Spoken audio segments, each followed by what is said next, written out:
Hey guys, got a word for you. Word of the day, word for Wednesday is open. Now, sitting here underneath the tree thinking about that idea of opening makes me think of presents, right? Pretty soon, whenever the holiday rolls around, we're going to rip into all the good gifts that we can find under the tree. And it made me think about whenever I was younger, I so looked forward to the boxes and to the paper and the bows and ripping things off and opening the package.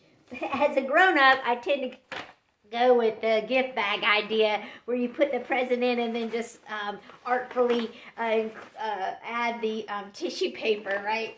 But that's not maybe as much fun for a little hand to rip into and tear it open, and it is kind of quicker to get to the package. So I want to think about that word open, because in the Sunday service, Pastor challenged all of us to be waiting well as we prepare for our hearts for God's coming and for the birth of Jesus this holiday. And so he used the phrases, are you loving while you linger? Or are you hating while you're hanging out? And he challenged us all to incorporate more love into the way we live out our faith. And so that made me think of this word open, because this idea of being open isn't so much about ripping into the presents on the holiday itself, but maybe that idea of having an open heart and being welcoming and inviting to new ideas. And I started thinking about what it means to be open, and I started thinking about how during this season, when we usually speed up and try to cram more things into preparing for the holiday, maybe it means for us to be open to slowing down. That less is maybe more. And that maybe we even need to come to a stop and be still and quiet for God to work in our hearts. We have a couple of scriptures that kind of back up this idea about how when we open up our hearts and listen, then God has the ability to guide us and to work through us to do the work that he has for us to do.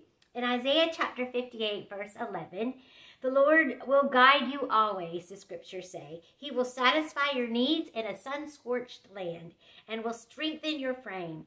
You will be like a well-watered garden, like a spring whose waters never fail.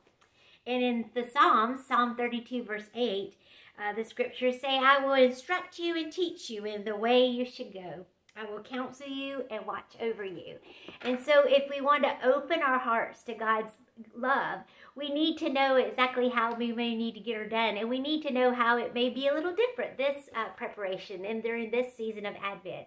And so we want to practice this word of the day, this word for Wednesday, being open. I'm Deanna Brome. I'm thankful to be a member at Pisgah Lutheran Church. And that's your word for Wednesday. Thanks for listening, everyone.